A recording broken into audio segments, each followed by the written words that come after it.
नमस्कार दोस्तों, self study वाला पर आप सभी का स्वागत है।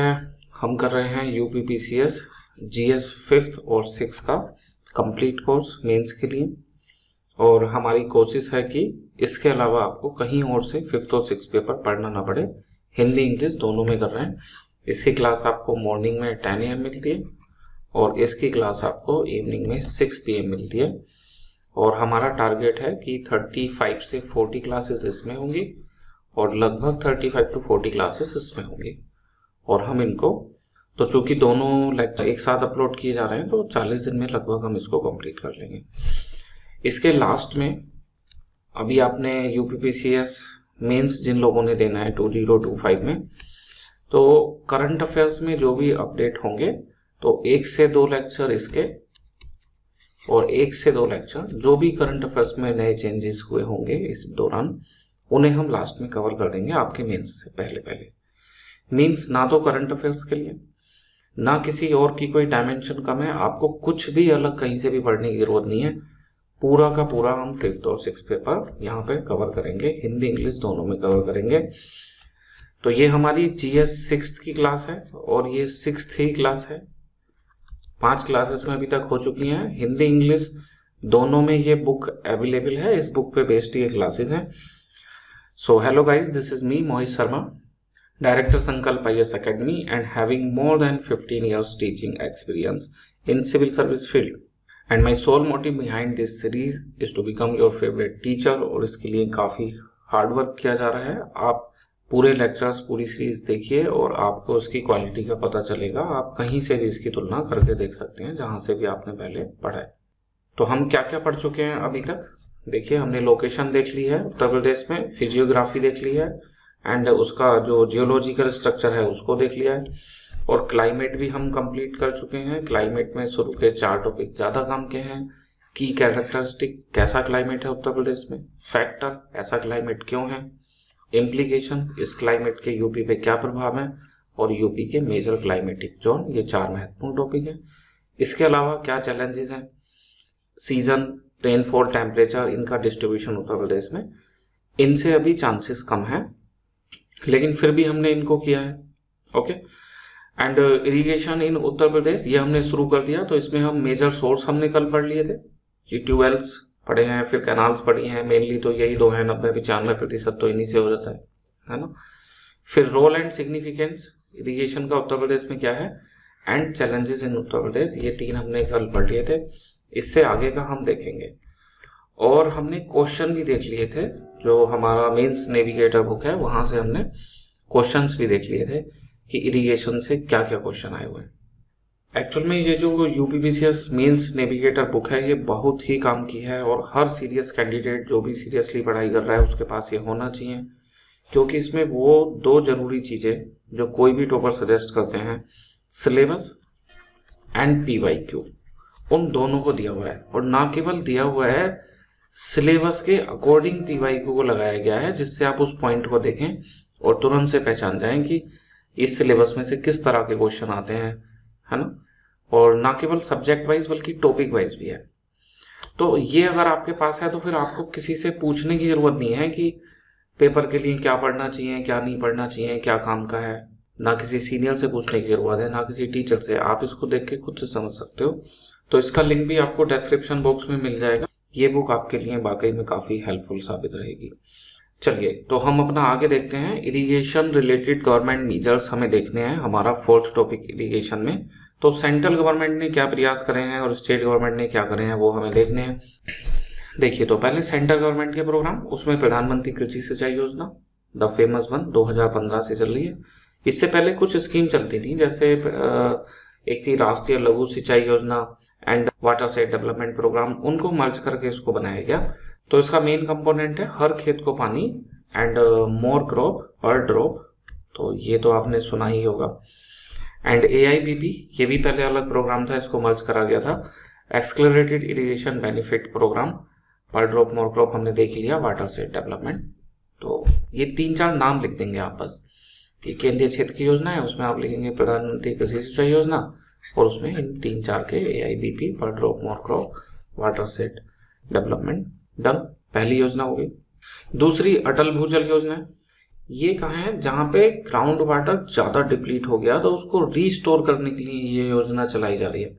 तो ये उन्हीं जिलों को टारगेट कर रही है जहाँ पे कि जो ग्राउंड वाटर को क्राइसिस है और वो टेबल नीचे होता चला जा रहा है। डन। तो अटल भूजल योजना सेंट्रल गवर्नमेंट का दूसरा प्रोग्राम।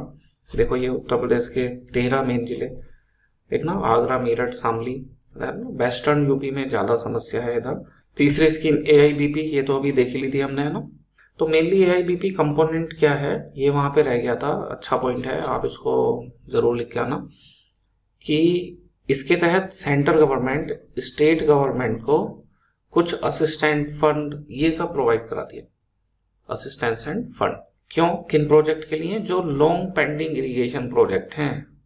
तो हम यूपी का पढ़ रहे हैं तो हमने यहाँ यूपी लिख दिया कि लॉन्ग पेंडिंग इरिगेशन प्रोजेक्ट के लिए असिस्टेंस एंड फंड वगैरह सेंट्रल गवर्नमेंट स्टेट गवर्नमेंट को प्रोवाइड कराती है। जल जीवन मिशन, ये एक्चुअली जो वाटर सोर्स सस्टेनेबिलिटी है और जो ड्रिंकिंग वाटर है उससे रिलेटेड है। बट आप सोचो कि ड्रिंकिंग वाटर की एक्सेस बढ़ानी है तो फिर उसके लिए जो वाटर के सोर्स हैं उन पे काम करा जाएगा, तो इरिगेशन में भी हम इसको लिख सकते हैं। नमामि गंगे प्रोग्राम है 2014 का, इसमें जो रिवर रिजुविनेशन किया जा रहा है गंगा एंड उसकी ट्रिब्यूटरीज का, तो अगर ये होगा तो इरिगेशन के लिए भी हेल्पफुल होगा। मिशन अमृत सरोवर, ये 2022 में ही शुरू किया गया, जो अमृत काल 2022 में हुआ था कि 75 साल कंप्लीट हुए हैं, उसको सेलिब्रेट करने के लिए। तो 75 ईयर हमारी आज़ादी को पूरे हुए, तो उसी से हिसाब से कि हर जिले में 75 तालाब जो हैं वो या तो क्रिएट किए जाएंगे या जो पहले से थे लेकिन वो मतलब बंद कर दिए गए या उनका जो सिल्ट है, गाद है, वो हटाया नहीं गया, तो उनको रिजुविनेट किया जाएगा। मिशन अमृत सरोवर, ये भी सिंचाई में भी हेल्पफुल होगा और जो ग्राउंड वाटर कम हो रहा है उसको रिचार्ज करने में भी हेल्पफुल होगा। PM कुसुम, ये भी जरूर लिख के आना।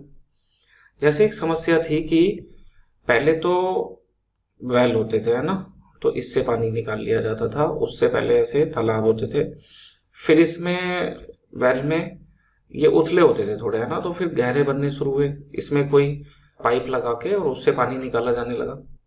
डन। फिर इसमें इसका मैकेनाइजेशन हुआ और मोटर लगा के मोटर से पानी निकाला जाने लगा। डन। और जहां से इसमें मोटर लगाई गई तब वहां से पर्यावरण पर प्रभाव आने शुरू हुए क्योंकि डीजल पेट्रोल इसका यूज करा जाएगा। डन। तो उस प्रभाव को कम करने के लिए कि अगर हम इसको सोलर पावर से चलाएं तो सोलर पावर्ड इरिगेशन पंप, वो उनको बढ़ावा देती है सरकार, उनकी परचेस वगैरह करने पे कुछ सब्सिडी जाती है ना, सरकार की तरफ से कुछ सब्सिडी मिलती है। तो ये 7 परियोजनाएं हमने केंद्र सरकार की देखी।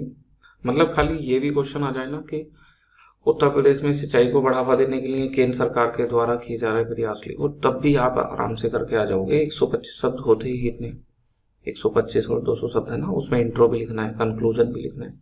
केन बेतवा लिंक प्रोजेक्ट है, तो जो नेशनल रिवर लिंकिंग चल रही है उसके अंदर फर्स्ट प्रोजेक्ट है। UP MP दोनों को इससे मदद मिल रही है ना, खासकर जो बुंदेलखंड इलाका है UP MP का, जो ड्राउट प्रोन, तो वहां डेवलपमेंट के लिए इसको किया जा रहा है। माइक्रो इरिगेशन का फंड बनाया हुआ है सेंट्रल गवर्नमेंट ने नाबार्ड के अंडर में, तो नाबार्ड इसको रन करता है। नाबार्ड क्या करता है, स्टेट गवर्नमेंट को इसके तहत माइक्रो इरिगेशन के मेजर प्रोजेक्ट बिल्ड करने में कंसेशनल लोन देता है कि अगर सरकार को पैसे की कमी है तो नाबार्ड से लोन लेके माइक्रो इरिगेशन प्रोजेक्ट उनको बिल्ड कर सकते हैं। तो ये भी एक अच्छी स्कीम है, माइक्रो इरिगेशन को बढ़ावा देती है। PM किसान ड्रोन स्कीम, टेक्निक का कैसे यूज करें, जो नई टेक्नोलॉजी है उसको ये दर्शाता है। तो इसमें ड्रोन की मदद से मैपिंग, वाटर स्प्रे करना है या फर्टिलाइजर्स का स्प्रे करना है ना, तो मतलब कि प्रिसिशन एग्रीकल्चर को ये बढ़ावा देता है कि कोई चीज वेस्ट ना जाए, जो उसकी जितनी जरूरत है उतनी मात्रा में उसका प्रयोग किया जाए। 10 पॉइंट है, मेजर पॉइंट आपको मिल गए। अगर फिर भी कम पड़े तो आप मनरेगा भी लिख सकते हो कि ये जो प्रोजेक्ट जितने भी बिल्ड होने हैं उसमें लेबर के लिए मनरेगा से लेबर मिल सकती है, तो ये लिख सकते हैं। तो सेंट्रल गवर्नमेंट की परियोजनाएं कंप्लीट हो गई। अब देखते हैं स्टेट गवर्नमेंट। तो उत्तर प्रदेश जल शक्ति मिशन 2019, इसमें क्या किया गया देखिए। उत्तर प्रदेश में माइनर इरिगेशन का अलग डिपार्टमेंट था, ग्राउंड वाटर अलग था, और ऐसे कुछ कुछ डिपार्टमेंट अलग अलग थे जैसे इरिगेशन। तो अच्छे से काम हो पाए उसके लिए इन सबको यूनिफाइड कर दिया गया और irrigation department, minor irrigation department, ground water department, इन सबको मर्ज करके 2019 में जल शक्ति मिनिस्ट्री ऑफ यूपी, सेंटर में भी जल शक्ति मंत्रालय उसको बोला गया है, तो इसको बनाया गया। इससे फायदा क्या होगा कि सारे प्रोजेक्ट यूनिफाइड हो जाएंगे और उनको अच्छे से किया जा सकेगा।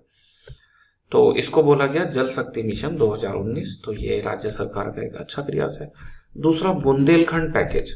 बुंदेलखंड में काफी काम किए जा रहे हैं इरिगेशन की समस्या मतलब प्रॉब्लम को सोल्व करने के लिए और जो ड्राउट प्रोन है उसको खत्म करने के लिए, है ना। अभी हमने देखा सेंट्रल गवर्नमेंट का है ना केन बेतवा लिंक, वो भी इससे जुड़ा हुआ है। तो इसमें ये राज्य सरकार की योजना है और इसमें स्पेशल पैकेज जारी किया गया है। बुंदेलखंड इलाके झांसी, ललितपुर, बांदा, चित्रकूट ये सब उसमें आते हैं। क्या काम किए जा रहे हैं जो फंड इशू किया गया है उससे? Rain water harvesting, check dam, small reservoir, farm ponds, lift irrigation, renovation of tank, मतलब जो ट्रेडिशनल सोर्स हैं जो अभी करंट में चल रहे हैं और जो फ्यूचर के सोर्स हैं उन सबको, कल बताया था इंटीग्रेटेड इरिगेशन, तो उसको यूज कर रहे हैं ये लोग यहाँ पे, है ना। अच्छी बात है। बुंदेलखंड पैकेज, इसको आप जरूर लिख के आना अगर ये पेपर में आता है तो। खेत तालाब योजना चलाई जा रही है, उसमें छोटे छोटे जो वाटर स्टोरेज पॉइंट हैं उनको बनाने की बात चल रही है। कैनाल मॉडर्नाइजेशन प्रोजेक्ट चलाए जा रहे हैं, जैसे अपर गंगा को मॉडर्नाइज किया जा रहा है, अपर गंगा कैनाल, शारदा सहायक कैनाल। कुछ रिसेंट इनिशिएटिव हैं जैसे अर्जुन सहायक परियोजना, है ना। ये अर्जुन सहायक परियोजना बेसिकली क्या है कि लिफ्ट इरिगेशन का प्रोजेक्ट है। लिफ्ट इरिगेशन, धसान रिवर जो यमुना की ट्रिब्यूटरी है वहां से पानी लिफ्ट करके और बुंदेलखंड के इलाकों में पहुंचाया जाएगा। डन। तो ये वहां जो वाटर सिक्योरिटी है और जो फूड सिक्योरिटी है दोनों को प्रमोट करती है अर्जुन सहायक परियोजना बुंदेलखंड के इलाके में, चूंकि धसान रिवर का पानी लिफ्ट करके वहां से पहुंचाया जाता है। तो ये अपना पहला टॉपिक कंप्लीट हो गया आज का। तो ऐसा करके अब तक हमने 4 चीजें पढ़ ली।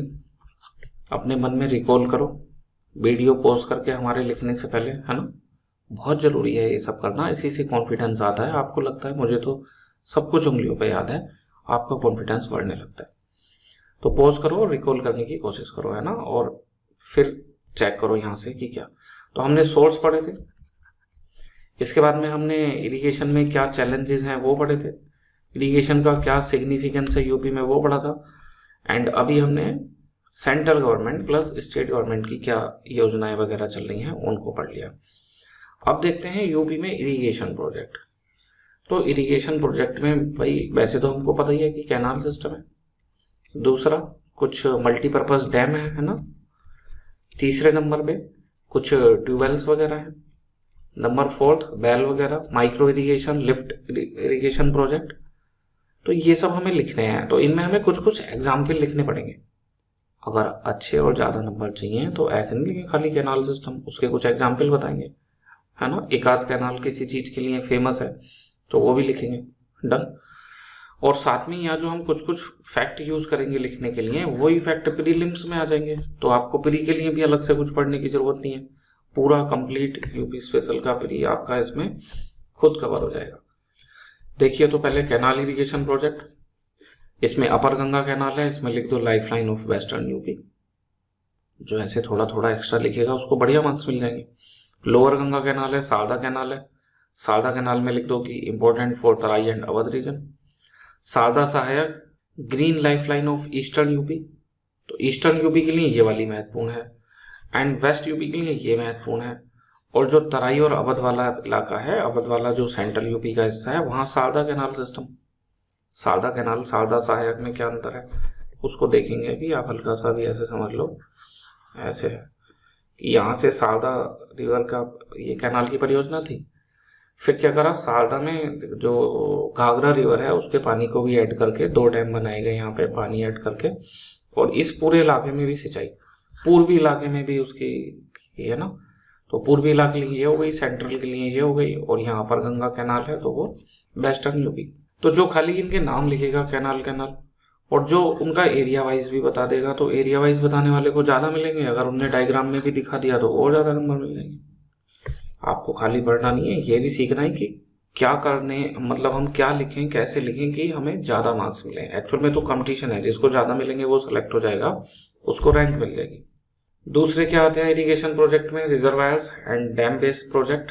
तो देखिए जैसे रिहंद डैम है, अब यहाँ ऐसी चीजें प्री में भी काम आ सकती हैं, मेंस में भी इनको लिखेंगे अच्छे मार्क्स के लिए कि रिहंद बांध कौन सी नदी पे है, रिहंद नदी पे है। रिहंद किसकी सहायक नदी है, तो सोन रिवर की सहायक नदी है ना, सोनभद्र में ये बना हुआ है, फिर इतना कुछ काम का नहीं है। माता टीला डैम तो बेतवा नदी पे है, बेतवा जो है वो यमुना की सहायक नदी है, डन। और ये झांसी ललितपुर वाले जो इलाके हैं इनमें, तो ऐसे करके आप चाहो तो इसको मैप में दिखा सकते हो ना।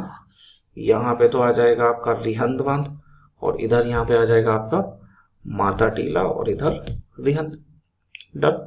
राजघाट डैम प्रोजेक्ट है, बेतवा नदी पे बना हुआ है, फिर चंद्रप्रभा है, घाघरा है। कोई 2 या 3 एग्जाम्पल से आपका काम चल जाएगा, इकट्ठा क्वेश्चन आता है इसमें। या तो क्वेश्चन इकट्ठा आएगा, डन, या फिर कैनाल सिस्टम पे आएगा। और कैसे आएगा इस पे आया तो मेजर इरिगेशन प्रोजेक्ट या फिर माइनर इरिगेशन पे आएगा। ऐसे कि डैम पे अलग से क्वेश्चन आ जाए, लिफ्ट इरिगेशन पे अलग से क्वेश्चन आ जाए, इनके चांसेस अभी शुरुआती दौर में कम है। जब ये सब चीजें जो मेन है पूछ ली जाएंगी तो 2, 4, 5 साल बाद फिर ऐसे बारीक चीजों पे भी क्वेश्चन आने लगेंगे। तो देखिए लिफ्ट इरिगेशन प्रोजेक्ट, इसमें अभी देखा ही था हमने, है ना। तो इसमें कौन कौन आ रहे हैं, लिफ्ट इरिगेशन तो आपको क्लियर ही होगा, है ना, कि ग्रेविटी फ्लो नहीं होता है इसमें, ग्रेविटी के अगेंस्ट में, तो पानी को लिफ्ट करना होता है वहां से और फिर किसी हायर एलिवेशन पे पहुंचाना होता है, लिफ्ट इरिगेशन। एग्जाम्पल में यमुना लिफ्ट कैनाल हो गया, यमुना नदी का पानी लिफ्ट करके बुंदेलखंड पहुंचाया जा रहा है। और एक अर्जुन सहायक, ये अभी देखा था, अर्जुन सहायक परियोजना, पोज करके याद करने की कोशिश करो कौन सी नदी का पानी लिफ्ट करके पहुंचाया जा रहा है बुंदेलखंड में, धसान रिवर, है ना। और किसकी ट्रिब्यूटरी है वो, यमुना नदी की ट्रिब्यूटरी है। तो ये दोनों आप याद रखना। माइनर इरिगेशन तो उसमें ट्यूबवेल्स हैं, वेल्स हैं, हाईएस्ट डेंसिटी है इनकी, हमने देखा था यूपी को कुछ ट्यूबवेल स्टेट ऐसे भी बोला जाता है ना। इसके अलावा पॉन्ड है, टैंक है माइनर इरिगेशन में। तो अगर परियोजनाएं आती हैं तो आप एक एक करके लिखेंगे, पहले कैनाल लिख दिया, उसमें कुछ 2, 4, 5 नाम, फिर मल्टीपर्पज प्रोजेक्ट या डैम वगैरह लिख दिए, उनमें कुछ नाम लिख दिया, है ना। उसके बाद में लिफ्ट इरिगेशन, उसमें वो यमुना और अर्जुन सहायक ये वाला नाम बता दिया, है ना। और फिर है माइनर वाले, तो उसमें ट्यूबवेल्स वेल्स इनके बारे में लिख देंगे। कुछ रिसेंट प्रोजेक्ट क्या चल रहे हैं, तो केन बेतवा वाला है, अर्जुन सहायक वाला जो है अभी वो चल रहा है, इनका नाम हमने लिख दिया। बाकी लिख सकते हो माइक्रो इरिगेशन वगैरह को बढ़ावा दिया जा रहा है। इतना करके आपने 6-7 डायमेंशन बता दी। इरिगेशन प्रोजेक्ट इन यूपी आया था ना ये question, irrigation project in UP पे। देखिए ये क्वेश्चन है, give an account of irrigation project of Uttar Pradesh in detail with suitable example. तो हमने सबके एग्जाम्पल लिखे हैं ना, बिना एग्जाम्पल के कुछ भी वहां पे नहीं देखा। 8 नंबर का है, कुल 125 शब्द में लिखना है, तो आसानी से कवर हो जाएगा, है ना। इसके अलावा क्वेश्चन क्या पूछा उन्होंने कि major irrigation project and minor irrigation project. तो माइनर वाले जो हैं देखो उन पे अलग से क्वेश्चन आए हुए हैं, तो हम मेजर वाले और माइनर वाले इनको डिटेल में करेंगे क्योंकि इन पे अलग से भी क्वेश्चन आ सकता है। तो हमने ओवरऑल इरिगेशन प्रोजेक्ट तो पढ़ लिए, उन पे क्वेश्चन आया तो हम कर लेंगे, है ना। अब हमें क्या करने हैं, मेजर और माइनर। उससे पहले ये एक्स्ट्रा है, इससे क्वेश्चन आने के चांस कम है कि क्लासिफिकेशन ऑफ इरिगेशन प्रोजेक्ट कई तरह से क्लासिफाई कर सकते हैं। जल्दी से देख लेते हैं, फिर अपन मेजर और माइनर वाले पढ़ेंगे। तो एक तो कमांड एरिया के आधार पे है कि उस इरिगेशन प्रोजेक्ट से कितने बड़े एरिया में सिंचाई की जा रही है। तो अगर वो एरिया 10,000 हेक्टेयर से ज्यादा है तो उसको मेजर इरिगेशन प्रोजेक्ट बोलते हैं। ये उसके एग्जाम्पल हो गए, अपर गंगा, लोअर गंगा, शारदा, है ना, शारदा सहायक परियोजना, अर्जुन सहायक परियोजना। अगर 10,000 हेक्टेयर से कम है लेकिन 2,000 हेक्टेयर से ज्यादा है तब उसको मीडियम इरिगेशन प्रोजेक्ट बोलते हैं, डन। इसके कुछ एग्जाम्पल हो गए, यमुना लिफ्ट इसमें आ रहा है और अर्जुन सहायक लिफ्ट जो है वो मेजर में आ रहा है, यमुना लिफ्ट मीडियम में आ रहा है। अगर 2,000 हेक्टेयर से भी कम है तब उसको बोलते हैं माइनर इरिगेशन प्रोजेक्ट। तो इसमें ट्यूबवेल, बेल, पॉन्ड, टैंक, इस तरह की चीजें आती हैं, डन। ये एक कैटेगराइजेशन है, मेजर, मीडियम, माइनर वाला। अभी चांस कम है कि ऐसा क्वेश्चन आए कि उत्तर प्रदेश में जो सिंचाई परियोजनाएं हैं उनको वर्गीकृत कीजिए या उनका विभाजन लिखिए, है ना। ये तो आ सकता है, मेजर इरिगेशन प्रोजेक्ट बताइए, माइनर बताइए। तो एक्स्ट्रा में कर लेना है इसको, बाई चांस आ गया तो हो जाएगा। सोर्स ऑफ इरिगेशन के हिसाब से भी कैटेगराइज करा जाता है, तो कैनाल इरिगेशन है, रिजर्वायर इरिगेशन है, लिफ्ट इरिगेशन है, वही जितने भी तरीके हमने अभी पढ़े थे, है ना, कि ग्राउंड वाटर है, माइक्रो इरिगेशन है। फिर जो एडमिनिस्ट्रेटिव पर्पस है उससे भी कैटेगराइज करा जाता है कि नेशनल प्रोजेक्ट है, गवर्नमेंट ऑफ इंडिया से पैसा मिल रहा है, या स्टेट प्रोजेक्ट है ना। तो जैसे केन वेतवा जो है वो नेशनल प्रोजेक्ट है, अर्जुन सहायक जो है वो स्टेट प्रोजेक्ट है, बुंदेलखंड पैकेट जो है वो स्टेट प्रोजेक्ट है, डन। और जो AIBP के तहत मिल रहा है एक्सक्लरेटेड इरिगेशन बेनिफिट प्रोग्राम, वो सेंट्रल गवर्नमेंट से मिल रहा है, उसका प्रोजेक्ट है। कुछ सेंट्रली स्पॉन्सर्ड होते हैं, है ना, कि उसमें पूरा पैसा सेंट्रल गवर्नमेंट से नहीं होता, कुछ उनका, कुछ स्टेट गवर्नमेंट का।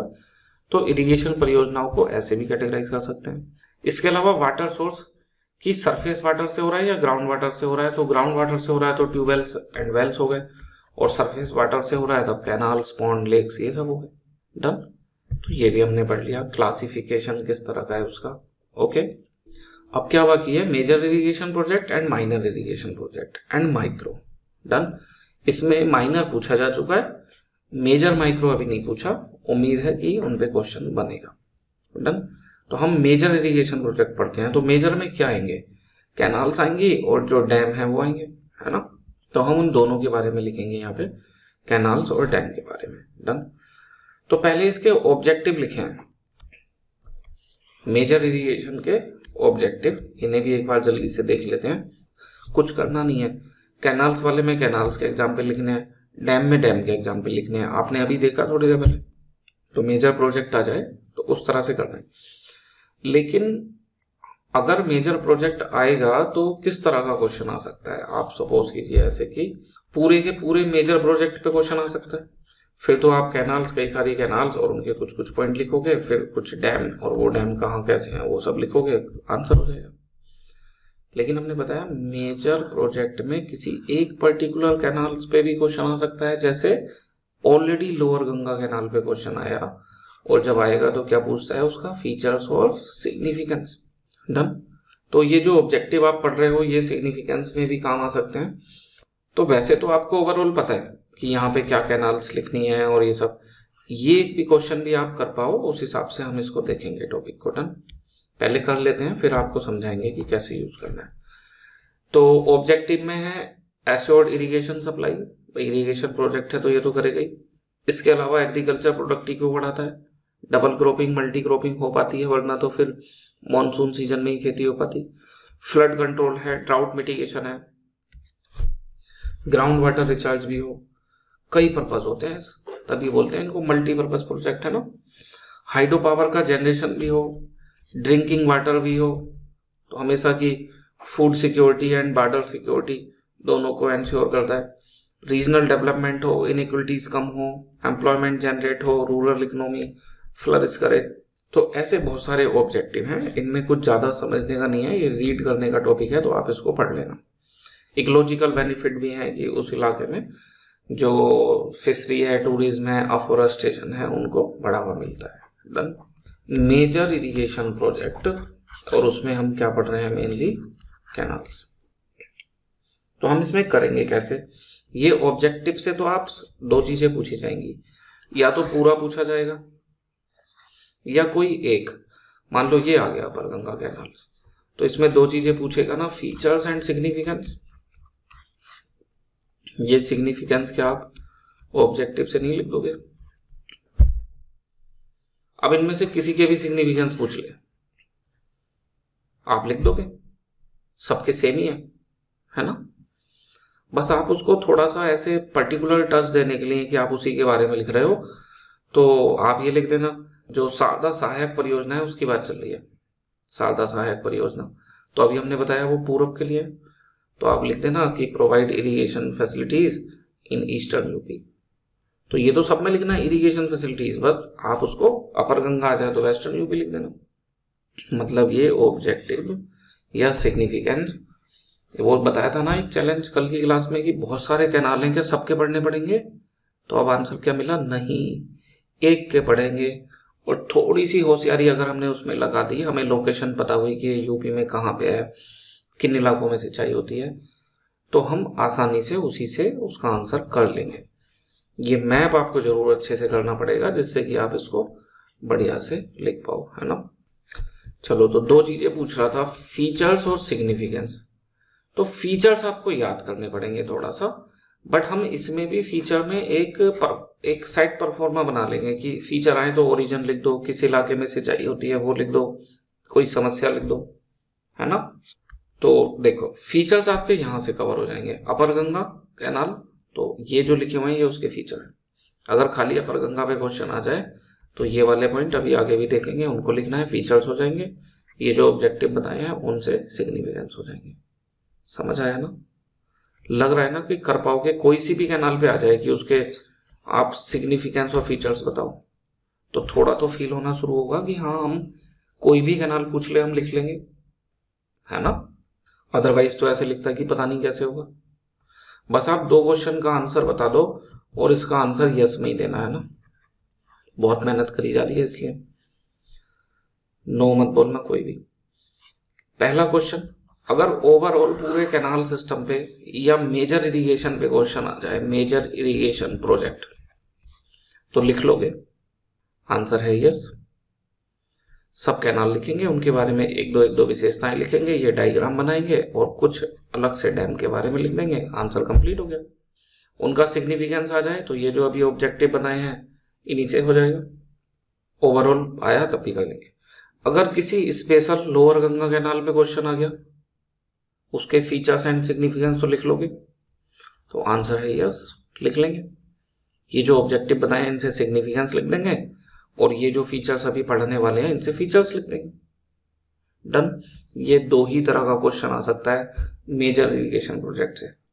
इतना समझ हो गया तो आप एकदम डोंट वरी हो जाओ, आपका क्वेश्चन हो जाएगा। देखो, अपर गंगा पढ़ते हैं पहले।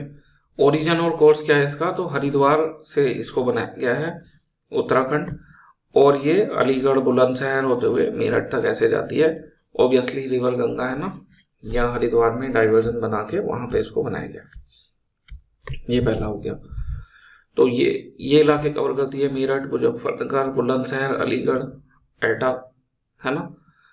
किसने बनवाई थी? तो ब्रिटिश समय से बनी हुई है ये। वो पहले ही बता दिया था कि मुगल ने और ब्रिटिशर्स ने मेनली जो वेस्टर्न यूपी वाला इलाका है वहां पे कैनाल सिस्टम बिल्ड किया था। आजादी के बाद में ईस्टर्न यूपी में भी गवर्नमेंट ने इनको शुरू किया। और अभी भी जो मेजर वर्क है डेवलपमेंट का, इरिगेशन का, वो बुंदेलखंड एंड ईस्टर्न यूपी वहां पे चल रहा है। ओके, ऐसा मानता हूँ वो कम करना है ना जो रीजनल इम्बैलेंस है। कमांड एरिया क्या है इसका? तो जो गंगा का यमुना का अपर दोआब रीजन है, गंगा यमुना का दोआब का जो अपर दोआब है, and one of the oldest है। ये सब बातें आप लिख सकते हो। इंपॉर्टेंस क्या है इसका? देखो, वेस्टर्न यूपी में एग्रीकल्चर की बैकबोन है, डबल क्रॉपिंग वहां पे हो पाती है। ये सब आपको याद करने की जरूरत है अगर डायग्राम पता है तो, है ना। ऐसे सादा सहायक आ जाएगा तो पूर्वी यूपी में लिख दोगे। डन। दूसरा लोअर गंगा हो गई, ये नरोरा बैराज बुलंदशहर वहां पे बनाई गई है। ये भी गंगा नदी पे है। फर्रुखाबाद, हरदोई, उन्नाव, फतेहपुर ये इससे कवर हो रहे हैं। ये भी ब्रिटिश समय की बनी हुई है। ये एरिया वगैरह तो नहीं याद कर पाओगे, इतने सारे कैनाल हैं तो इसको छोड़ देना। और ये सेकंड लार्जेस्ट कैनाल सिस्टम है। पहला वाला जो है वो शारदा है, ये सेकंड है। और इंपॉर्टेंस क्या है इसका? Provide irrigation, flood control, support, double cropping. क्या लिखोगे कि western UP and some part of central UP. कहाँ लिख सकते हो कि सेंट्रल यूपी और वेस्टर्न यूपी के कुछ पार्ट वहां पे लिख सकते हो। Sharda canal system Banbasa barrage पे बना हुआ है, शारदा रिवर पे है। लखीमपुर खीरी, सीतापुर, बहराइच, गोंडा, बाराबंकी, तराई वाले इलाके जो हो गए उनमें यहाँ पे हो रहा है। ये भी ब्रिटिश समय की है और ये एशिया का ही लार्जेस्ट कैनाल नेटवर्क है by length, by command area नहीं, ध्यान रखना। लेंथ के हिसाब से ये लार्जेस्ट है। कमांड एरिया के हिसाब से देखें तो जो शारदा सहायक है वो सबसे बड़ी बनती है। डन। तो ये दो क्वेश्चन प्री में भी आते हैं, largest and oldest. Oldest canal system बताया था ईस्टर्न यमुना कैनाल। लार्जेस्ट में आ गया Sharda canal, largest by length, and largest या biggest by command area Sharda Sahayak. Done. तो ये प्री के लिए, प्री भी आपका कवर होता रहेगा। तो ये तराई इलाके की लाइफलाइन है। डन। वो सेंट्रल गंगा यमुना दोआब की लाइफलाइन है, वो अपर दोआब की लाइफलाइन है। ऐसे करके लिख सकते हो आप इजीली, है ना। अपर दोआब, मिडिल दोआब, लोअर दोआब, ऐसे भी लिख सकते हो। तो शारदा सहायक परियोजना ये भी शारदा नदी पे है, बताया था, बस इसमें क्या एक्स्ट्रा कर दिया गया, जो घाघरा रिवर है उसका पानी भी जोड़ दिया गया, जिससे कि पूर्वी यूपी यानी कि जो लोअर दोआब है उसको भी हो पाए। तो लोअर दोआब में ये आपकी शारदा हो गई, डन। और अपर दोआब में जो है वो गंगा हो गई, तराई वाले रीजन में शारदा हो गई। लिख पाओगे ना इंपॉर्टेंस ऐसे, फिर उसी का आप डायग्राम बना दोगे आसानी से, कोई इशू नहीं है।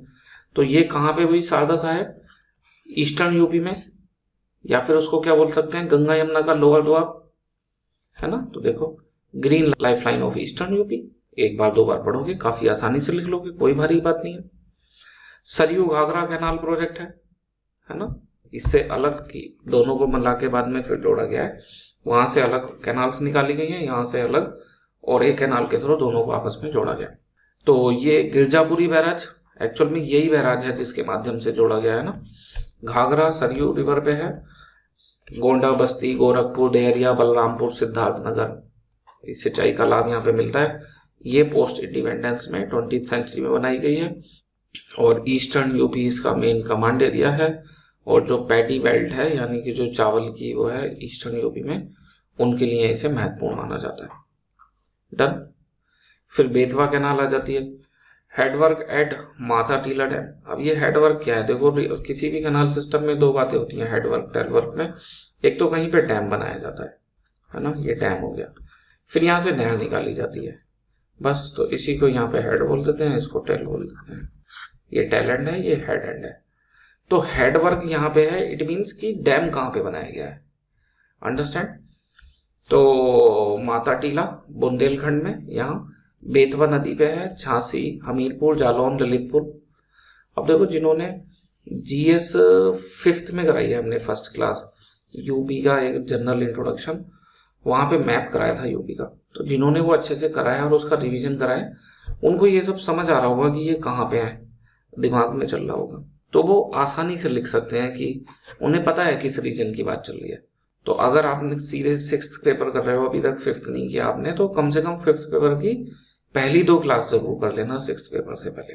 बुंदेलखंड प्लेटू इसका कमांड एरिया है, और चूंकि ये बेतवा में है बुंदेलखंड के रीजन में, तो इसकी जो एफिशिएंसी है वो सीजनल है, और मॉनसून सीजन में इसमें ज्यादा पानी रहता है। ईस्टर्न यमुना कैनाल, तो देखो हथनीकुंड बैराज यमुना नदी पे है, सहारनपुर, बिजनौर, मुजफ्फरनगर, इनको फायदा मिल रहा है। ओल्डेस्ट है यूपी में, ओल्डेस्ट शाहजहां के समय की बनी हुई है, 1631, है ना। एंड इरिगेशन, फ्लड कंट्रोल, और दोआब रीजन में, अपर दोआब नहीं आएगा, ये भी इनको कंट्रोल करती है। गंडक, तो ये तो देखा था हमने, गंडक नदी बिहार की और यूपी का बॉर्डर बनाती थी, तो वहीं से लिख दिया जाएगा, है ना, कि ईस्टर्न यूपी के लिए है। तो वाल्मीकि बैराज बना के, हेडवर्क इसका वाल्मीकि बैराज हो गया, यहाँ से इसको डाइवर्ट किया गया है, गंडक नदी पे है। कुशीनगर, देहरिया, महाराजगंज, ईस्टर्न यूपी बिहार का ज्वाइंट प्रोजेक्ट है, राइस बेल्ट के लिए महत्वपूर्ण है। वैसे समझ में आ रहा है ना कि पूरा पाली कोई भी कैनाल लिखेंगे, चाहे गंडक लिखें, है ना, चाहे शारदा सहायक लिखें, डन, उन सब में आप ये तो लिख ही सकते हो कि राइस बेल्ट या जो पैडी बेल्ट है उसके लिए हेल्पफुल है। इसलिए हमें सबको स्पेशली अलग अलग नहीं पढ़ना। अगर हमने मैप बना के अच्छे से याद कर लिया कि ये कैनाल यहाँ पे है, ये यहाँ पे है, तो उसी से हम बना के लिख देंगे कि ये तराई रीजन के लिए अच्छी है, ये अपर दोआब में, ये मिडिल दोआब में, ये लोअर दोआब में, ये पैडी के लिए अच्छी है, और ये गेहूं की खेती के लिए अच्छी है, ये गन्ने की खेती के लिए अच्छी है, लिख सकते हैं ना। बुंदेलखंड के इलाके में है तो वहां पे की food security, water security ensure करती है। ये सब आपको सीखना पड़ेगा, है ना, मेंस के पेपर में। ये ऐसे नहीं है प्री की तरह का पढ़ के गए, वही फैक्ट आया, वही टिक लगा दिया, हो गया। मेंस में आपको अपना खुद का माइंड भी अप्लाई करना पड़ेगा, और आपको थोड़ी चीजें बना बना के लिखनी सीखनी पड़ेंगी। आगरा कैनाल है, ओखला बैराज यमुना पे है, मथुरा, आगरा, अलीगढ़, ये इसका इनको कवर कर रही है, कमांड एरिया आगरा रीजन है। कुछ नहीं समझ में आए ना, उसकी इंपॉर्टेंस तो लिख देना कि फ्लड कंट्रोल करने में सहायक है, इरिगेशन फैसिलिटीज प्रोवाइड करती है। अगर वहां पे आपको पता है कि अगर डैम बना के निकाला गया है तो कि इलेक्ट्रिसिटी जनरेशन, डिजास्टर मैनेजमेंट, वही जो ऑब्जेक्टिव पढ़े हैं फिर उनको लिख देना, छोड़ के मत आना, है ना। अगर चीजें कम भी आ रही हैं तो लिख के जरूर आना हर हालत। तो ये जितने कैनाल पढ़े हैं हमने, इन सब के फीचर्स लिख लोगे ना, फीचर्स आएंगे तो उस पर यही बातें लिखनी है। जैसे रामगढ़ कैनाल सिस्टम, ये फीचर्स हो गए। खाली फीचर्स तो पूछेगा नहीं, सिग्निफिकेंस भी पूछेगा। जितना बड़ा ये है इतना ही बड़ा सिग्निफिकेंस लिख देंगे, हो गए 200 शब्द पूरे, है ना। उसमें इंट्रोडक्शन कंक्लूजन भी है। तो 200 वाला एक्चुअल में मेन बॉडी लिखने के लिए तो 150 ही शब्द मिलते हैं। तो कालागढ़ डैम है रामगंगा पे, उत्तराखंड में, है ना। और बिजनौर, मुरादाबाद, रामपुर, बरेली ये एरिया कवर होता है। रोहेलखंड रीजन इसका कमांड एरिया है। फिर देखो भाई सब flood control, drinking water, irrigation, ये फैसिलिटीज प्रोवाइड कराती है ना। लग रहा था कितना भारी है, लेकिन कैनाल सिस्टम में सबके लगभग सेम से ही फीचर हैं। बस आपको थोड़ी सी इनकी लोकेशन पे ध्यान रखना है, कौन सी कैनाल कहाँ है। तो अभी कुछ लोगों को ये भारी लग रहा होगा कि ये कैसे रहेगा। अरे भाई आप एक बार यूपी का मैप तो याद करो, वो 5th पेपर की शुरू की 2 क्लासें तो देखो, आपको ये आसान लगने लगेगा। आप फैमिलियर हो जाओगे, आपको सब कुछ पता चल जाएगा कि महाराजगंज कहाँ है, बलरामपुर कहाँ है, सिद्धार्थनगर कहाँ है, भदोही कहाँ है, मिर्जापुर कहाँ है। तभी तो पढ़ने में आनंद आएगा। इसीलिए तो वो क्लास शुरू में ही करा दी, 2 क्लास, है ना। वो कर ली और उनपे कमांड आ गई तो ये अच्छा लगेगा। अदरवाइज ये आपको बोरिंग लगेगा कि कैसे इतने इफेक्ट हो पाएंगे, है ना। पढ़ाई में आनंद आना बहुत जरूरी है। अगर आप इसको बोरिंग तरीके से मर मर के करोगे तो ये बहुत भारी होने वाला है आपके लिए, है ना। आपको इसमें आनंद लेना पड़ेगा। तो मेजर इरिगेशन प्रोजेक्ट अगर आए हैं तो हमने बताया था उसमें 2 चीजें लिखेंगे, कुछ कैनाल और कुछ डैम। कैनाल हमने लिख दी, और इनके देखने के साथ साथ हमने ये भी देख लिया कि अगर किसी अकेले कैनाल पे क्वेश्चन आ गया तो उसके सिग्निफिकेंस और उसके फीचर्स कैसे लिखने हैं। डन। अब देखते हैं इसके बाद में ये कुछ डैम। एक्चुअल में ये डैम यहाँ तो आप लिख दोगे, मेजर में आ गए तो वैसे क्वेश्चन कैनाल पे ही आएगा अलग से, इसकी उम्मीद है। मेजर इरिगेशन प्रोजेक्ट आ गया तब आपको कुछ डैम भी लिखने पड़ेंगे। और ये कहाँ काम आएंगे, प्री में, कि कौन सा डैम कहाँ है, कौन सी नदी पे है ना। प्री भी साथ के साथ निपट रहा है आपका। देखो तो जैसे रिहंद डैम है, सोनभद्र में है, रिहंद नदी पे है, और रिहंद सोन की सहायक नदी है। ऐसे दूसरा डैम माता टीला डैम है, ललितपुर में है, बेतवा नदी पे है, और ये यमुना की सहायक है। नरोरा बैराज है, बुलंदशहर में है, गंगा रिवर पे है। कानपुर बैराज है, कानपुर में है, गंगा रिवर पे है। शारदा बैराज है, लखीमपुर खीरी में है, शारदा रिवर पे है, और शारदा जो है वो घाघरा या सरयू की ट्रिब्यूटरी है। तो ये सब फैक्ट आपके प्री में भी काम आ जाएंगे, है ना। एक पंथ 2 काज हो रहा है, प्री भी और मेंस भी। बहुत मेहनत की जा रही है। बस कमेंट बॉक्स में नीचे लिख के बता जरूर देना एक बार कि आपको ये लेक्चर पसंद आ रहे हैं, आप इनको लाइक कर रहे हो। तो लाइक कर रहे हो तो हमको पता चलना चाहिए, है ना, कि हमारी मेहनत सफल हो रही है।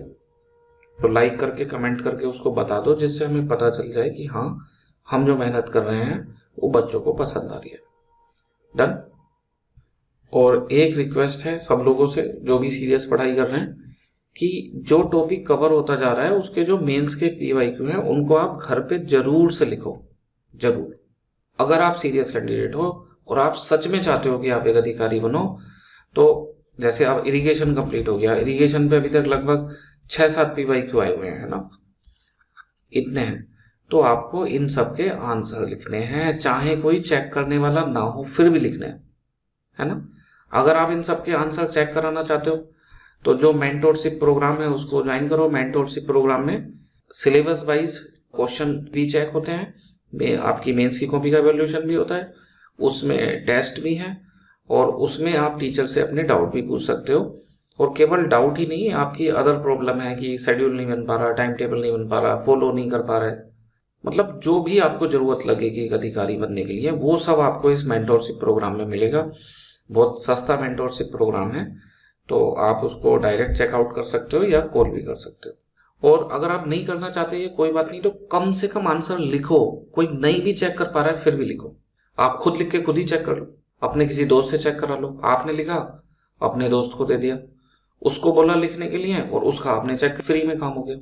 मतलब ये तैयारी ऐसी है सिविल सर्विस की, चाहे UPSC की हो चाहे UPPCS की, इसमें आपको कुछ साथी की जरूरत होती है जो सीरियस हो और पढ़ाई में भी मदद करें और मेंटली भी आपको मोटिवेट रखें। तो जिनके पास है बहुत अच्छी बात है, वो वहां से मैनेज करो, नहीं है तो आप ये मेंटोरशिप प्रोग्राम कर सकते हो, आपकी समस्याएं सोल्व हो जाएंगी। ओके। चलिए, तो major project and minor project है ना। तो माइनर वाले प्रोजेक्ट देखते हैं कौन कौन से हैं। मेजर तो हमने देख लिया, और मेजर में देखते देखते हमने पूरा पर्टिकुलर कैनाल के फीचर और उसका सिग्निफिकेंस आ गया, तो कैसे करेंगे ये भी देख लिया, है ना। अब माइनर कौन से हैं, डेफिनेशन तो पता ही है, 2000 हेक्टेयर से छोटे वाले। वो जो मीडियम वाले प्रोजेक्ट है ना वो नहीं आएंगे, क्योंकि एक्चुअल में वो कैनाल के ही प्रोजेक्ट हैं, तो फिर कैनाल में तो वो नाम ही देगा और उसके हिसाब से क्वेश्चन पूछेगा। मेजर माइनर में काफी डिफरेंस है, तो इन पे क्वेश्चन बन सकता है ना। तो कौन कौन से प्रोजेक्ट आ रहे हैं इसमें, ट्यूबवेल्स एंड पंप सेट आ रहे हैं।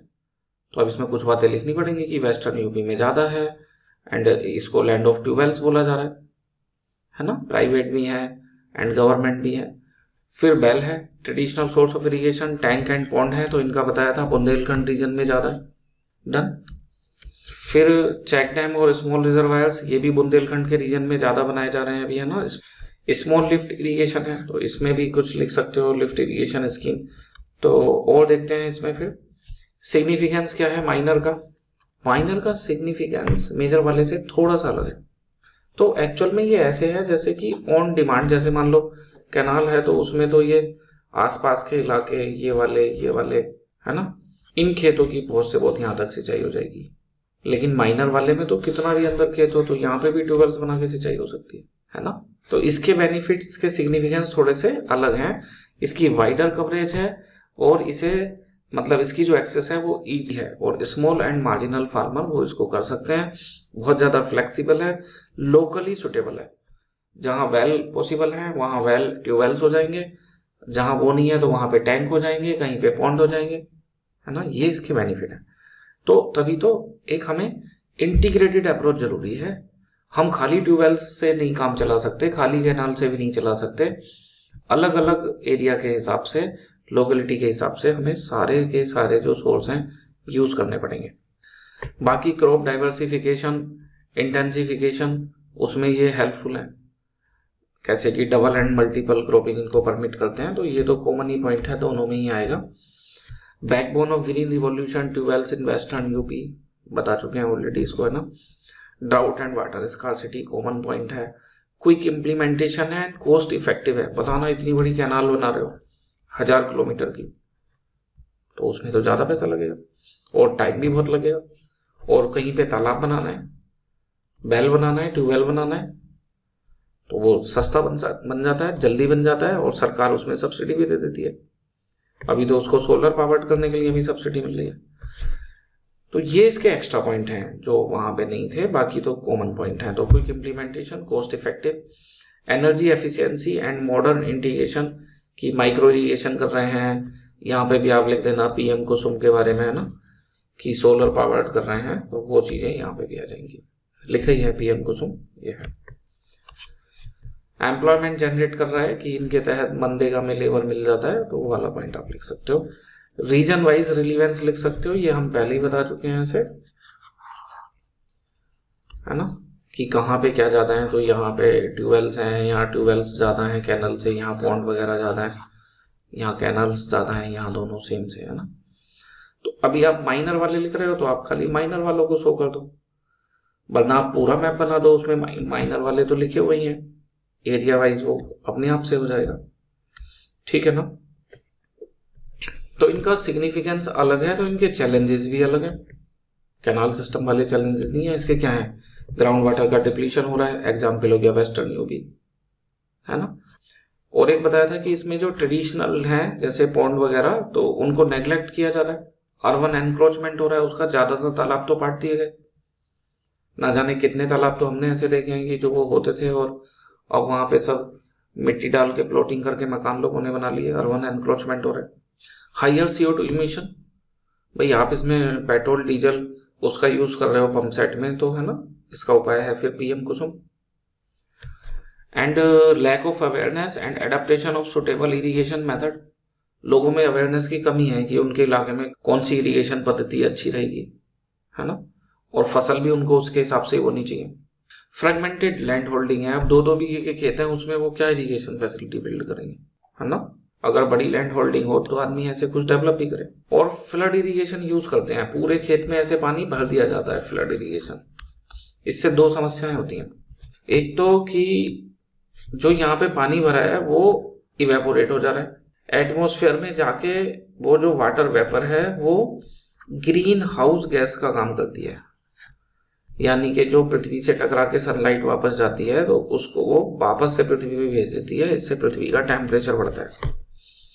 तो जो ऐसी गैसें हैं उनको बोलते हैं ग्रीन हाउस गैस। तो वाटर वेपर भी ग्रीन हाउस गैस का काम करती है, एक प्रॉब्लम हो गई। दूसरा, जमीन से जो पानी निकाला उसमें कुछ मिनरल वगैरह थे, ऊपर आया और ये सब तो वाटर तो वेपर होके ऊपर चला गया, तो कई बार मिनरल की लेयर है वो सब यहाँ ऊपर जमी रह जाती है ना।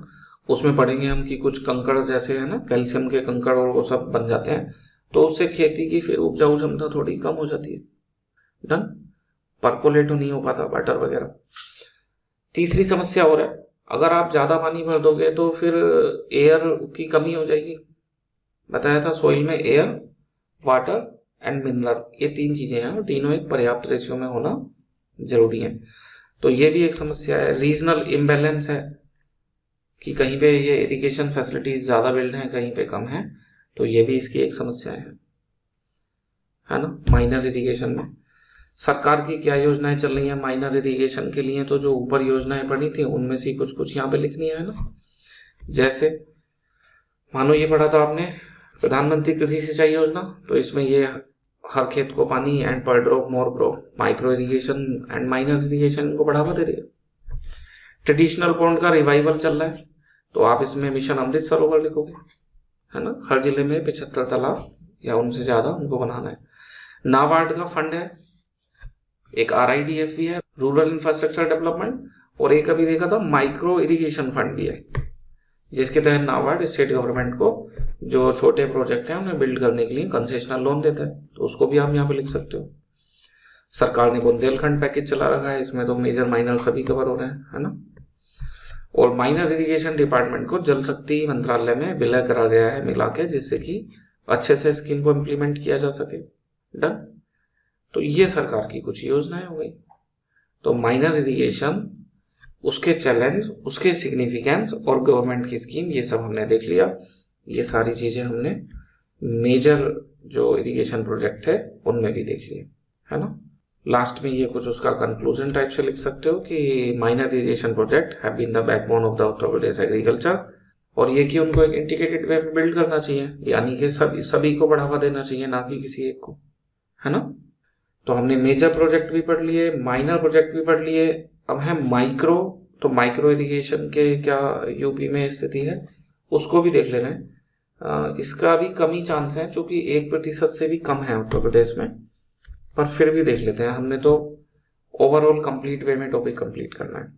तो ये 3 की डेफिनेशन तो आपको पता है, major, medium and minor. 2000 hectare से कम है तो माइनर, 10,000 हेक्टेयर से ज्यादा है तो मेजर, और 2 और 10 के बीच में है तो माइनर। तो भाई माइक्रो की क्या डेफिनेशन बनेगी? अगर माइक्रो आ गया तो इंट्रोडक्शन में डेफिनेशन लिख के शुरू कर देंगे, ऐसे माइनर में भी कर देंगे, मेजर में भी कर देंगे, है ना।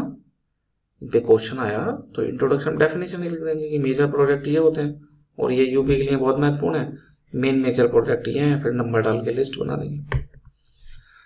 तो माइक्रो किसको बोलते हैं? तो micro irrigation refer to the precise application of water, मतलब जितना जरूरत है, जहां जरूरत है वहीं। अगर यहाँ पौधे ऐसे लगे तो यहाँ पे जरूरत है ना पानी की, तो पूरे खेत में क्यों भर दे रहे हो फिर, है ना। तो प्रिसाइज एप्लीकेशन समझ में आ गया। प्रिसाइज एप्लीकेशन में जहां और जितनी जरूरत होती है उतना ही करते हैं, वेस्ट नहीं किया जाता बिल्कुल भी, है ना। तो उसको माइक्रो इरिगेशन फिर कहा जाता है। तो micro irrigation refer to the precise application of water to the plant using low discharge system like drip and sprinkle irrigation. इसका एक फायदा यह भी है कि जितना चाहिए और जहां चाहिए वहीं अप्लाई करेंगे, और बहुत स्लो डिस्चार्ज सिस्टम या लो डिस्चार्ज सिस्टम को यूज करना है। तो इससे क्या होगा? इवेपोरेशन नहीं होगा, इवेपोरेशन का लॉस भी नहीं हो रहा, है ना। फिर ग्लोबल वार्मिंग में भी वो होगा, और पानी की बचत तो हो ही रही है। और उसी पानी को निकालने के लिए पेट्रोल डीजल का प्रयोग करा जा रहा था पंप सेट में, तो वो भी नहीं लगेंगे, तो CO2 का एमिशन भी कम होगा। तो ये तो बहुत सही चीज है ना। ये एक डेफिनेशन हो गई कि सूक्ष्म सिंचाई का अर्थ है पौधों की जड़ों तक कम प्रभाव वाली प्रणालियों के माध्यम से सटीक रूप से, प्रिसाइज एप्लीकेशन को क्या बोला यहाँ, सटीक रूप से एंड कम प्रभाव। एक्चुअल में ये कीवर्ड्स होते हैं, आप डेफिनेशन जो चाहे वो लिखो अपने मन से बना के, ये दोनों चीजें जरूर लिख देना, ये चीजें आपकी डेफिनेशन में आनी चाहिए। डन। तो वही आप यहाँ पे देख लो कि कम प्रवाह की प्रणालियां और सटीक रूप से पानी पहुंचाना, यही होता है मेंस में कि आप कीवर्ड पकड़ते हो कि ये जरूर लिख के आऊंगा, बाकी अपनी भाषा में बना के लिख देते हो। डन। देखो तो ड्रिप इरिगेशन है, मे भी कुछ कुछ आपको पता ही होगा, है ना।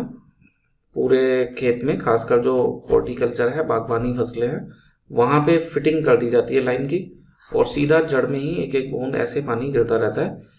वो कितनी स्पीड से गिरेगा, पर मिनट कितनी ड्रॉप होंगी, ये सब कंट्रोल हो जाता है। जैसे घर पे टंकी होती है उसको धीमा तेज कर सकते हैं, वैसे ही यहाँ पे इसको करके इसकी स्पीड कम ज्यादा कर सकते हैं ड्रिप इरिगेशन में। स्प्रिंकल इरिगेशन में कि वो एक फव्वारा टाइप लगा देते हैं, वो घूमता रहता है और इधर चारों तरफ उसकी बौछार होती रहती है, पूरा भरते नहीं खेत में पानी, है ना। तो ये भी एक हेल्पफुल है। सब सरफेस इरिगेशन क्या है, इसमें अंडरग्राउंड फिटिंग करते हैं। तो जैसे ये मिट्टी है तो ऐसे, जो ड्रिप इरिगेशन है उसमें ऐसे ऊपर कर देते हैं, यहाँ से बूंदे बूंदे गिर रही होती थी, यहाँ सीधे जड़ में जमीन के अंदर से ही पानी जो है उसको मिलता रहता है। तो सब सरफेस ये भी माइक्रो का ही एक पार्ट है। डन। इसके बेनिफिट क्या है, तो वाटर सेव होता है, क्रॉप की प्रोडक्टिविटी बढ़ती है, इलेक्ट्रिसिटी फर्टिलाइजर का यूज कम हो जाता है, ग्लोबल वार्मिंग कम हो जाती है क्योंकि इवेपोरेशन कम होता है, ये सब बता दिया अभी, है ना। And horticulture and cash crop के लिए अच्छा है ना, ठीक। और उत्तर प्रदेश में इसकी क्या जरूरत है तो बता देंगे। उत्तर प्रदेश खेती के वहां पे प्रधान है, असमानताएं हैं क्षेत्रीय इरिगेशन में, ना केवल उत्तर प्रदेश को बल्कि पूरे इंडिया को फूड सिक्योरिटी देता है। तो वो फूड सिक्योरिटी सस्टेनेबल रहे, बनी रहे, इसके लिए हमें इरिगेशन को सस्टेनेबल करना पड़ेगा, इसलिए माइक्रो इरिगेशन उत्तर प्रदेश के लिए महत्वपूर्ण है, ठीक। तो ऐसे आप ये नीड में कुछ लिख सकते हो। करंट स्टेटस क्या है, तो 2% से भी कम है, ठीक, और सरकार इसको बढ़ावा दे रही है। तो पर क्रॉप, मोर क्रॉप, ये सारी बातें आप इसमें, प्रधानमंत्री कृषि सिंचाई योजना, state micro irrigation mission, Bundelkhand package, किसान कॉल सेंटर एंड विज्ञान केंद्र, इनके माध्यम से किसानों को जागरूक किया जा रहा है कि वो इसको माइक्रो इरिगेशन को बिल्ड करें, है ना। कुछ कुछ उन्हें सब्सिडी वगैरह जो है वो मिल रही है।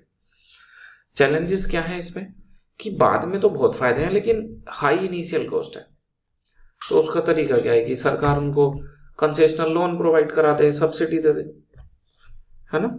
अभी अवेयरनेस भी इसकी कम है। इनएडिक्वेट आफ्टर सेल सर्विस, कोई आके वो फिटिंग तो करके चला जाएगा लेकिन बाद में उसमें फिर सर्विस के लिए कोई नहीं आएगा, तो पता चला टंकियां खराब हो गई फिर, है ना। तो ये एक समस्या इसमें है। आफ्टर सेल सर्विस अवेलेबल नहीं है और क्रेडिट अवेलेबल नहीं है, हाई इनिशियल कॉस्ट है, किसान जागरूक नहीं है, and cultural preference for flood irrigation, खेत में जब तक पूरा पानी ना भर दें, है ना, आधा आधा फीट जब तक लगता ही नहीं कि खेत की सिंचाई हुई है। तो ये कल्चरल प्रीफरेंसेस भी हैं कि लोग फ्लड इरिगेशन को प्रेफरेंस देते हैं।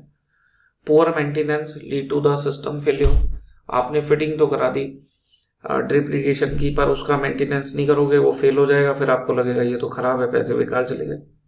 क्यों? क्योंकि आफ्टर सेल सर्विस नहीं है ना। तो इसका वे फॉरवर्ड वही कि सरकार जो है वो चूंकि हाई इनिशियल कॉस्ट है तो लो क्रेडिट अवेलेबिलिटी कराए। बैंक के जो PSL के नॉर्म्स होते हैं, प्रायोरिटी सेक्टर लैंडिंग, तो उसमें इसके तहत लोन दिए जाएं, सरकार इनको सब्सिडी दे और जो किसान केंद्र हैं उनके माध्यम से अवेयरनेस फैलाई जाए। डन। इन सब चीजों को आप लिख सकते हैं वे फॉरवर्ड में। तो इतना करके हमारा ये माइक्रो इरिगेशन भी कंप्लीट हो गया। अब हमारा लास्ट टॉपिक बचा है कि सिंचाई में क्या परिवर्तन हुए हैं। तो एक हल्का सा आइडिया हमने कल की क्लास में ले लिया था। देखो क्या क्या चेंज हुए हैं। सबसे शुरू में तो ट्रेडिशनली बेल एंड पॉन्ड होते थे, है ना, सब जगह यही, खासकर ईस्टर्न यूपी बुंदेलखंड के रीजन में। बट मैकेनाइजेशन होने से, ग्राउंड वाटर नीचे जाने से, भाई पहले तो रहट वगैरह पड़ा होगा आपने और बाल्टी से खींच के पानी आ जाता था, लेकिन जैसे जैसे वाटर टेबल नीचे चला गया तो इतने नीचे से पानी कौन खींचेगा। तो वेल एंड पॉन्ड की जगह क्या आ जाएंगे फिर, ये समस्या होने लगेगी, तो इसका अल्टरनेटिव कि कैनाल सिस्टम को बिल्ड करा गया। क्योंकि अभी तक औद्योगिक क्रांति नहीं हुई तो मोटर तो बनी नहीं कि ट्यूबवेल बना दिया जाए, तो कैनाल सिस्टम लगेगा लोगों को, बड़ा क्रांतिकारी है। लेकिन धीरे धीरे उसमें समस्याएं आने लगेंगी, वहां से सीपेज होगा तो वाटर लॉगिंग होने लगेगी, बताया था आसपास के इलाकों में, और इसमें सिल्टिंग होने लगेगी, तो फिर इसमें पानी का फ्लो कम होने लगेगा, गाद भर जाएगी। तो लगा कि ये भी उतना सक्सेसफुल नहीं है, अगर प्रॉपर मेंटेनेंस नहीं करा जाए तो कैनाल सिस्टम कुछ समय बाद फेल कर जाता है। इतने में इंडस्ट्रियल रिवॉल्यूशन, मोटर वगैरह ये सब आने से तो ये पंप सेट आने लग गया, ट्यूबवेल रिवॉल्यूशन। ये हम बता रहे हैं यूपी में कैसे कैसे चीजें चेंज हो रही हैं। तो ट्यूबवेल इरिगेशन, और ये इतने बड़े कि ये तो आज 60% है पूरे इरिगेशन का, लैंड ऑफ ट्यूबवेल्स बोला जा रहा है यूपी को, ट्यूबवेल डोमिनेंस है ना, मतलब ग्रेटर देन, और बल्कि 70 to 75% है ये, यहाँ 60 लिखा है, 70 to 75% इनसे है। डन। और अब धीरे धीरे करके लोगों ने जो ट्रेडिशनल सिस्टम था उनको यूज करना कम कर दिया है, वो 2% से भी कम हो गए। तो ये हमने 4 शिफ्ट देखे। अब जो रिसेंट चेंज आ रहा है वो अभी आप पढ़ के आए हो, क्या हो रहा है, लिफ्ट इरिगेशन हो रहा है, मल्टीपर्पज डैम बनाए जा रहे हैं, माता टीला डैम, ये सब एग्जाम्पल में लिख सकते हो। लिफ्ट इरिगेशन में जो यमुना लिफ्ट और अर्जुन सहायक लिफ्ट है वो लिख सकते हो। और क्या हो रहा है, माइक्रो इरिगेशन, पर ड्रॉप मोर क्रॉप, उसको लिख सकते हो। तो 5 डायमेंशन हो गई आपके पास, सब में दो लाइनें लिखोगे तो आपका 200 या 125 जिसमें पूछा गया है इजिली कवर हो जाएगा, है ना। वही पॉइंट जो हमने पीछे पढ़े हैं उनसे ये हो जाएगा। एंड कुछ टेक्नोलॉजिकल इनोवेशन भी हो रहे हैं, जैसे किसान ड्रोन मैपिंग के लिए और कुछ स्प्रे वगैरह करने के लिए, है ना। ये तो ये हमने चेंजेस लिख दिए, इतने से कंप्लीट हो गया। अब चाहो तो आप इसके साथ भी बता सकते हो मैप बना के कि किस इलाके में कौन कौन से चीजें यूज हो रही हैं। तो ये हम पढ़ चुके हैं कई बार, तो इनको नहीं देख रहे अब हम। डन। अच्छा, ये क्वेश्चन में पूछा नहीं था लेकिन फ्यूचर में पूछ सकते हैं कि जो चेंजेस आ रहे हैं वो अच्छे हैं या खराब। तो देखो उनके पॉजिटिव इम्पैक्ट भी है ना, इरिगेशन इंटेंसिटी बढ़ रही है, मल्टीपल क्रॉपिंग हो पा रही है, फूड बाउल बन गया है उत्तर प्रदेश इंडिया का। और नेगेटिव भी है कि ग्राउंड वाटर डिप्लीशन हो रहा है, वाटर लॉगिंग की समस्या है। तो अच्छे बुरे दोनों ही प्रभाव है। हमेशा बैलेंस्ड आंसर लिखने की कोशिश करना, किसी भी चीज के प्रभाव पूछे जाएं तो आप अच्छे लग रहे हैं तो अच्छे लिखो, लेकिन दो जो नेगेटिव साइड है उसको भी बताओ। डन। तो इतना करके ये हमारा कंप्लीट हो गया इरिगेशन इन उत्तर प्रदेश। अब आप इसके वो 6 के 6 क्वेश्चन पिछले साल के पढ़ के देखना, उन्हें लिख के देखना, अपने पीयर ग्रुप में उनको चेक करा लेना। अगला है मिनरल इन उत्तर प्रदेश, ये हम कल की क्लास में करेंगे। आज इस क्लास में इतना ही। जय हिंद, जय भारत।